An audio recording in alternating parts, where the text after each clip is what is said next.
بسم اللہ الرحمن الرحیم۔ السلام علیکم ورحمۃ اللہ وبرکاتہ۔ کیا آپ کا روزہ واقعی مکمل اور مقبول ہو رہا ہے؟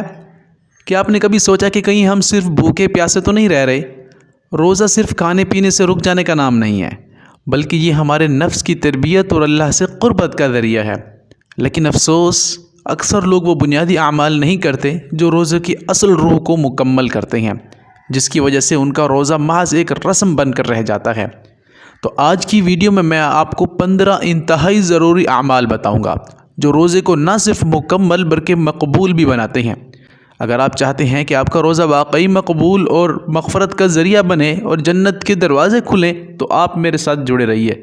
سب سے پہلے نیت کی درستگی ہے۔ صرف اللہ ہی کے لیے روزہ رکھنا ہے، کسی کے کہنے پر، کسی باس کے، کسی افسر کے، کسی دوستوں کے کہنے پر یہ نہیں کہنا کہ بس یار آج وہ کہہ رہے ہیں تو میں روزہ رکھ لیتا ہوں، لوگ کیا کہیں گے۔ تو یہ روزہ کبھی بھی مقبول نہیں ہوگا۔ رزق صرف اللہ نے دینا ہے آپ کو، کسی کے زور پر، کسی کی زبردستی پر آپ نے روزہ بالکل نہیں رکھنا ہے تو خالص اللہ کے لیے رکھنا ہے۔ کسی کے کہنے دکھانے پر رکھیں گے تو یہ الٹا آپ کے لیے وبال بن جائے گا۔ تو سب سے پہلی چیز ہے نیت کی درستگی۔ انما الاعمال بالنیات، اعمال کا ثواب بھی نیت پر ملتا ہے۔ تو آپ نے نیت کرنی ہے روزے کی۔ سحری جو ہے سنت عمل ہے اور روزے میں بڑی برکت لاتا ہے۔ سحری جب آپ کریں گے، آپ کا دل نہ بھی چاہ رہا ہو، کھجور کھا لیں، پانی پی لیں، کچھ اور تھوڑا سا کھا لیں تاکہ سنت زندہ ہو جائے۔ رسول اللہ صلی اللہ علیہ وسلم نے فرمایا کہ سحری میں برکت ہے۔ تو سحری جب آپ کریں گے، کچھ لوگ ایسے ہوتے ہیں کہ رات کو کھا لیتے ہیں اور کہتے ہیں کہ بس صبح ہمارا روزہ ہے، تو وہ تو ٹھیک ہے، نیت انہوں نے کر لی، ہو جائے گا، لیکن آپ کو سحری کرنی چاہیے، اس میں بڑی برکت ہے۔ تیسری چیز افطار میں جلدی کرنا۔ جیسے ہی ٹائم ہو اور جیسے ہی اذان اور جو بھی پروسیس ہوتا ہے وہ کمپلیٹ ہو تو فوراً سے آپ نے روزہ کھولنا ہے۔ روزے کی افطار میں بھی لیٹ نہیں کرنی کہ روزہ کھل گیا ہے، آپ نے کہا اچھا پہلے میں یہ کام کر لیتا ہوں، پہلے میں وہ کام کر لیتا ہوں۔ اور بعض اوقات لوگوں کو دکھانے کے لیے لوگ تھوڑا سا لیٹ روزہ کھولتے ہیں کہ دیکھیں لوگ کہیں کہ مجھے تو پیاس اور بھوک بھی نہیں لگی، تو ایسے بھی آپ کا روزہ مکروہ ہو جاتا ہے۔ تو سنت کے مطابق روزے کو لائیے، افطار میں جلدی کیجیے۔ خاص کر خواتین کچن میں ٹھہر رہتی ہیں، آتی ہوں ہاں آ رہی ہوں، نہیں، آپ نے فوراً سے روزہ افطار کرنا ہے کھجور کے ساتھ، پھر اس کے بعد بے شک آپ ٹھہرے رہیں، لیکن روزے کے افطار میں بہت جلدی کرنی ہے۔ حلال روزی کا اہتمام کرنا ہے۔ دکاندار ہیں، کہیں جاب کرنے والے ہیں، بزنس میں کہیں بھی آپ نے کام میں ڈنڈی نہیں مارنی، کوشش کرنی ہے حلال سے حلال تر اپنی روزی کمانا ہے۔ دکاندار حضرات ہیں، عورتیں ہیں، کوئی بھی بزنس کاروبار کر رہی ہیں گھر میں، تو 110% اپنے آپ کو مطمئن رکھیں، اپنے کسٹمر کو مطمئن رکھیں، کسی قسم کا کوئی بھی دھوکہ دہی نہ کریں۔ جو چیز بیچنی ہے ویسے ہی ان کو نقص بتا کر بیچیں، نہ بکے تو خیر ہے، لیکن رمضان میں بیچیں گے اور نقص کے ساتھ بیچیں گے بغیر بتائے تو یہ آپ کی روزی حرام ہو سکتی ہے۔ تو حلال روزی کا احترام بھی بڑا ضروری ہے۔ سب سے بڑا کام آگے جو بتانے جا رہا ہوں وہ ہے زبان کی حفاظت۔ اللہ اکبر۔ ہم روزے کے ساتھ اگر جھوٹ بولیں تو روزہ چلا جاتا ہے، تو اکثر لوگ روزے کے ساتھ جھوٹ بھی بول لیتے ہیں، پھر غیبت بھی کرتے ہیں۔ اگر دکان میں بیٹھے ہوئے ہیں، گھروں میں ہیں، کہیں بھی ہیں، خاص کر عورتیں، تو ان کا اہتمام ضرور کریں، غیبت چھوڑ دیں۔ اپنے بھائی کا کچا گوشت کھانے کے مترادف ہے اور روزہ تو بالکل چلا جاتا ہے۔ تو زبان کی حفاظت بڑی ضروری ہے۔ گالیم گلوچ، گالیاں دینا، کسی کو بدتمیزی سے بات کرنا، تو روزے میں خاص کر اگر آپ کوئی عبادت نہ بھی کر سکتے تو آپ خاموش رہیں، یہ بھی ایک عبادت میں شمار ہوگا۔ تو سب سے پہلی چیز جھوٹ، غیبت اور گالی گلوچ سے دور رکھیں اپنے آپ کو، انشاءاللہ اچھے اخلاق سے پیش آئیں تو بڑا ہی اس میں کرامت ثابت ہو سکتا ہے یہ پوائنٹ آپ کے لیے۔ تو زبان کی حفاظت بڑی ضروری ہے۔ اس سے اگلا کام نکاح کی حفاظت ہے۔ ہم بد نظری کرتے ہیں۔ نکاح کیسی بد نظری؟ پہلے زمانے میں تو بڑا مشکل تھا بد نظری کرنا، کیونکہ اس قدر اہتمام نہیں تھا، لیکن آج کل ہر ایک کے موبائل میں ہے۔ اور خاص کر میں آپ کو ایک بڑا ہی قیمتی پوائنٹ بتا دوں کہ اگر آپ یوٹیوب، فیس بک ہیں تو آپ سب سے پہلے تو فیس بک کو انسٹال کر دیں۔ خیر ماہ رمضان کے بعد آپ اسے انسٹال کر لیں، کوئی بزنس نہیں چل رہے۔ اگر کوئی بہت ضروری ہے تو ان کا ایک اسٹوڈیو ملتا ہے جس میں آپ اپنا بزنس کو مینج کر سکتے ہیں، ایف بی اسٹوڈیو، اسے انسٹال کر لیں۔ موبائل کو اور سٹوریز کو اور نیو فیڈ کو اسے بالکل ختم کر دیں، آپ کے روزے کو برباد کر دے گی۔ اگر یوٹیوب، انسٹا ہے تو انسٹا کو بھی آپ فی الحال میوٹ کر دیجئے یا اسے بھی انسٹال کر دیجئے، اور یوٹیوب ہے تو اس کی ساری ریکمنڈیشن آف کر کے ڈیولنگو موڈ آن کر لیجئے، جس سے آپ کو کوئی بھی ریکمنڈیشن میں ویڈیو نہیں آئے گی۔ جیسے ہی ریکمنڈیشن میں کوئی ویڈیو آتی ہے، کیونکہ رات بھر دن بھر جو آپ دیکھتے رہتے ہیں وہی پھر یوٹیوب کا الگورتھم آپ کو سینڈ کرتا ہے۔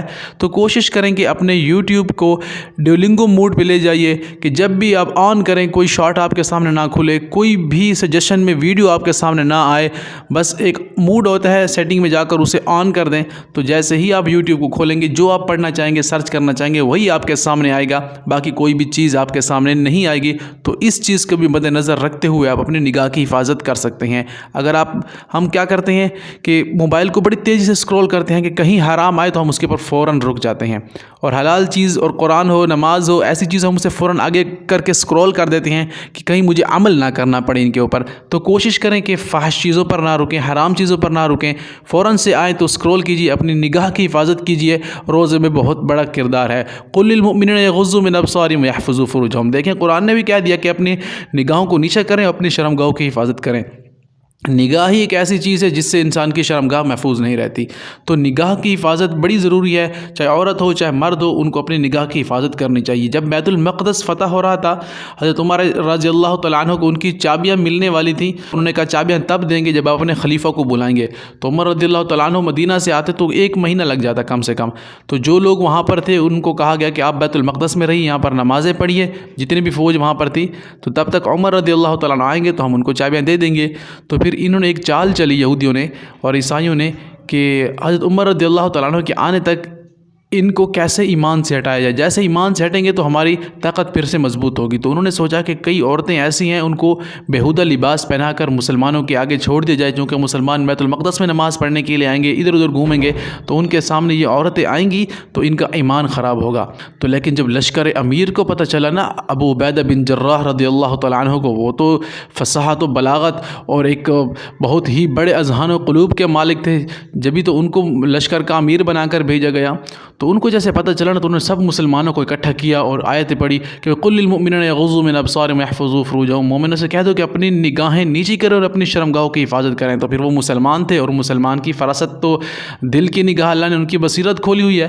جیسے ہی وہ عبیدہ نے یہ بات کی رضی اللہ تعالیٰ عنہ نے، تو سارے کے سارے مسلمانوں کی نظریں جھک گئی نیچے، حیران اور پریشان۔ کئی دن تک 15 20 30 دن تک وہ عورتیں رہیں، لیکن جا کے انہوں نے شکایت کی کہ یہ تو مجھے ایسے لگتے ہیں کہ انسان ہے ہی نہیں، ان کی تو نظریں ہمارے تک اٹھ کر بھی نہیں آتی۔ تبھی اللہ تعالیٰ نے بیت المقدس کی فتح عطا فرمائی مسلمانوں کو۔ تو آج کل نظر کی حفاظت بڑی مشکل ہے، اسی لیے سب سے بدترین ذریعہ یہ ہے موبائل۔ تو آپ اس سے بچیے، ساری چیزوں کو انسٹال کیجیے، 1 مہینے کے لیے کچھ بھی نہیں ہوتا، اور آپ صحیح دل سے اس ماہ رمضان کو، اس مبارک مہینے کو گزاریے انشاءاللہ، تاکہ دنیا اور آخرت میں آپ کو اس کا اجر ملے۔ اس کے بعد وقت کی قدر کریں، غیر ضروری گفتگو اور کاموں سے بچیں۔ ایسا نہ ہو کہ ایک آیت اس کے ساتھ بیٹھ جائے، چلو ٹائم پاس کرنا ہے، روزہ ہے کیا کریں، کوئی مووی دیکھ لی، کوئی یہ وہ، نو بالکل نہیں، خالص عبادت میں گزارے۔ میں نے جیسے کہا نا کہ اگر آپ عبادت نہیں نہ کر سکتے تو آپ خاموش رہیں، گناہ سے بچے رہیں، یہ بھی عبادت ہے۔ کسی ولی اللہ سے کسی نے پوچھا کہ آج کل کے دور میں اللہ کا ولی بننا کیسا ہے، تو انہوں نے کہا کہ آپ اگر نیکی نہیں کر سکتے تو صرف اور صرف یہ کریں کہ گناہ سے بچ جائیں، یہ بھی ولایت کا بہت بڑا درجہ ہے۔ تو اگر آپ سے نیکی نہیں ہو رہی، آپ تھکے ہوئے ہیں، آپ کا دل نہیں چاہ رہا، تو کم سے کم آپ یہ تو کریں نا، گناہ نہ کریں، صرف گناہ سے بچ جائیں، یہ بھی بہت بڑی نیکی ہے۔ وقت کی قدر کریں، غیر ضروری گفتگو سے، دوستوں سے لمبی بات، حرام ریلیشن کوئی بھی ہے، فون پر بات کرنا، یہ سارے کے سارے چھوڑ دیں، بہت سخت گناہ ہے۔ اور سب سے بڑھ کر قرآن کا مہینہ، رمضان کا مہینہ ہے، شہر رمضان الذی انزل فیہ القرآن ھدی للناس وبینات من الھدی والفرقان۔ تو قرآن کی تلاوت بڑی ضروری ہے۔ رمضان میں جو خصوصی اس کا اہتمام کرتا ہے، اللہ تعالیٰ اسے بہت زیادہ اجر عطا فرماتے ہیں، اور ہر اجر کا ثواب 70 گنا بڑھ جاتا ہے، ہر نیکی کا ثواب۔ تو رمضان میں کم سے کم آپ 1 پارہ تلاوت کریں، اگر آپ نہیں کر سکتے آدھا پارہ کریں، آدھا بھی نہیں کر سکتے کم سے کم 1 رکوع شروع کریں، 1 رکوع بھی نہیں کر سکتے تو 1 پیج، آدھا پیج بھی سٹارٹ کر لیں، پڑھنا سٹارٹ کر لیں۔ پڑھنا نہیں آتا تو کوئی ترجمہ اور تفسیر کی کورس، قرآن کے خلاصہ کو سمجھ کر پڑھ لیجئے، یا قرآن کے خلاصے کے لیکچر دیکھ لیجئے۔ کم سے کم رمضان المبارک میں تو ہمیں پتہ چل جائے کہ رمضان کا پیغام ہمارے لیے کیا ہے اور قرآن ہم سے کیا کہہ رہا ہے، کیونکہ قرآن نازل بھی اسی مہینے میں ہوا، تو اسی لیے اس کی قدر آپ کو ضروری کرنی چاہیے۔ قرآن کی تلاوت کا اہتمام آپ ضرور کریں۔ پھر اس کے بعد اگلی چیز ہے نماز کی پابندی۔ اللہ اکبر، فرض نمازوں کے ساتھ نوافل کا اہتمام اہتمام بھی ضرور کریں، کیونکہ فرض نمازیں تو آپ ماشاءاللہ ویسے ہی پڑھتے تھے، لیکن اب رمضان میں آپ نوافل کا اہتمام کریں، اور خاص کر تہجد کا اور پھر ساتھ ہی اشراق کا۔ تو یہ ایسے کام ہیں جو آپ کو اللہ کی قربت کا ذریعہ بناتے ہیں۔